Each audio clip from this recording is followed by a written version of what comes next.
नमस्ते, प्रणाम। Welcome to my channel खट्टी मीठी ज़िंदगी। कैसे हो आप सब? उम्मीद करते सब अच्छे से होंगे, खुश होंगे और दिवाली की तैयारी में लगे होंगे, क्योंकि अब जो है दिवाली बहुत ही पास आ गई है। और हम बिहारियों का, वैसे तो मैं मिथिलांचल से हूँ, मिथिला से। मिथिला माँ जनक नंदिनी का धाम है, तो मैं वहीं से बिलोंग करती हूँ। बाकी जो है पूरा मिथिला का छोड़िए, पूरा बिहार वालों के लिए सबसे बड़ा पर्व छठ।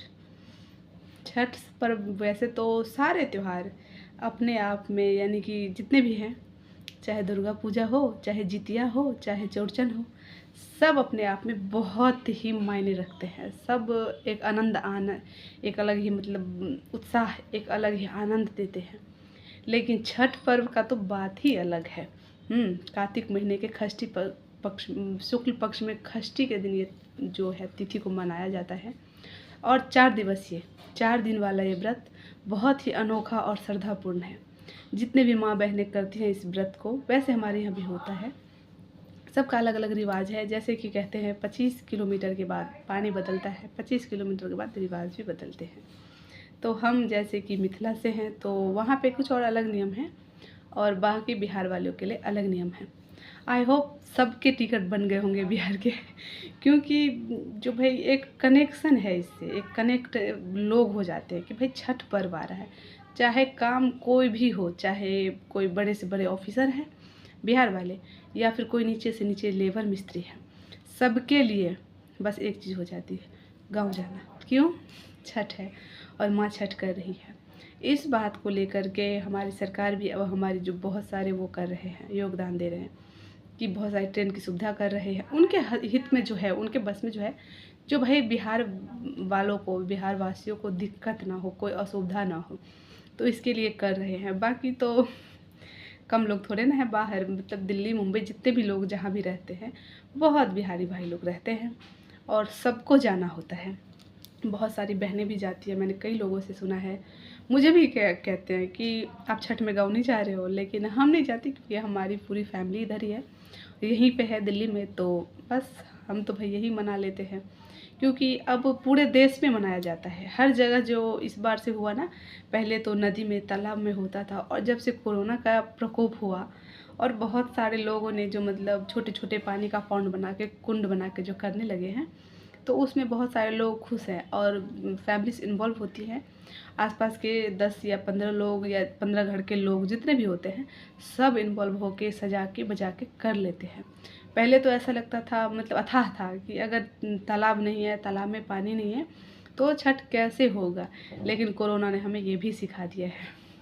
वैसे तो कोरोना बहुत बुरा था, बहुत गलत था, लेकिन उस बार का छठ जो हुआ ना, उसको लेकर के जो है एक अलग सी ही छठ की पहचान बन गई। हाँ भाई, अपनी छत पे भी कर सकते हो, तो ऐसे। लेकिन जो मज़ा तालाब में आता है, जो मज़ा मतलब बड़े बड़े नदियों में आता है, वो कहाँ पे। और अब तो देश में ही नहीं, विदेशों में भी किया जाता है। कई बार ऐसे न्यूज़ आते हैं कि अमेरिका में समंदर में लोग जो है छठ कर रहे हैं, क्योंकि हमारे बिहार वाले ऐसे, मैंने बहुत लोगों से सुना है, जो सारे मतलब व्रत त्यौहार करते हैं, एक जैसे करते हैं, सबकी अपनी श्रद्धा है, भक्ति है, और हाँ शक्ति भी है, तो सब करते हैं। लेकिन हमारे यहाँ जो श्रद्धा है ना, जो अभी तक अगर किसी की वजह से जो है नियम और ये सब जो रीति रिवाज चल रहे हैं, तो हमारे बिहार का बहुत बड़ा योगदान है। क्योंकि हम बिहार वाले ना अभी तक वो जो पहले दादी नानी सब करती आ रही है ना, वो करते मतलब कर ही रहे हैं, करते रहते हैं। हमने कुछ छोड़ा नहीं है, कुछ अलग से जोड़ा नहीं है।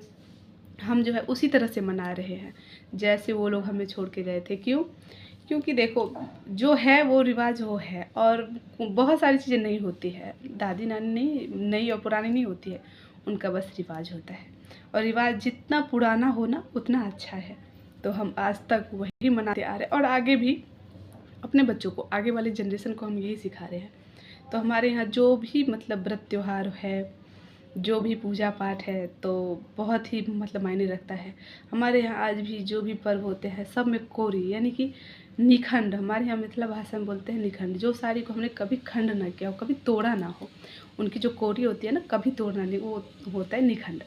तो उस तरह की साड़ी पहनना, बहुत सारी ये लाह वाली चूड़ी पहनना, तो ये सब जो है ना, हम पहले से देखते हैं। अभी आजकल फैशन में आ गया है जो हम सिप की चूड़ी लेके आते हैं और पहन लेते हैं, हमारे यहाँ नहीं चलता। जितने भी त्यौहार होते हैं ना, जितने भी माता बहनें हैं, सब यही चूड़ी पहनते हैं और अच्छा भी लगता है।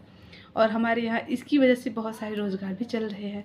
बहुत घरों में हमारे यहाँ जो गंगा नदी है, सिमरिया का जहाँ पे उनका स्थापना है, वहाँ पे सिमरिया है, तो वहाँ पे बहुत सारे लोग जो है इस चीज़ का व्यापार करते हैं। तो ये इस बार तो G20 में भी शामिल हुआ है और हमें इस बात का बहुत खुशी है। जो हमारे यहाँ की सिल्क साड़ी जो कि भागलपुर बनारस में बनती है, और भागलपुर एग्जैक्टली, बनारस तो अलग है लेकिन भागलपुर बिहार है, तो वहाँ पे बनती है, वो भी शामिल हुई है। और ये छोटी छोटी चूड़ियाँ जो हमारी पहचान है, अगर कोई हाथ में देख ले ना तो हमें पता चल जाता है कि ये भी हमारे बिहारी बहन है। और वो भी हमें पूछ लेते हैं कि आप बिहार से हो। तो ऐसे ये छोटी छोटी चीज़ें आज तक हमने नहीं छोड़ी है। चाहे जितिया हो, चाहे दुर्गा पूजा हो, चाहे छठ व्रत हो, चाहे चौचन व्रत हो, निखंड वाली बिना तोड़ी हुई चूड़ी, बिना तोड़ी हुई साड़ी हमारे यहाँ आज भी पूजा जाता है इसी चीज़ को। और इसी सब को लेकर के बिहार, पूरा बिहार क्षेत्र, मिथिलांचल से लेकर के नेपाल बॉर्डर तक और बिहार तक, यानी कि आरा, छपरा, मुंगेर, जितने भी जगह है, सब जगह जो है ये सब चीज़ चल रही है। और उम्मीद है हमारे बिहार के जितने भी भाई बहन हैं, सब लोग ऐसे ही जो है बढ़ाते रहेंगे और बढ़ाना भी चाहिए। और मैं तो कहती हूँ जिसका जो कल्चर है, अगर आप मराठी हो तो मराठी वाले, अगर आप पंजाबी हो तो पंजाबी वाले, जितने भी जिसके रूल हैं, नियम है, तो प्लीज़ आप लोग जो है ऐसे ही आगे बढ़ाते रहिए। अच्छा लगता है और बच्चों को भी सिखाइए। उम्मीद करती हूँ आज का छोटा सा प्रस्तुति आप लोग को अच्छा लगा हो। अच्छा लगा तो प्लीज़ कमेंट में बताइएगा। धन्यवाद। Thank you for watching.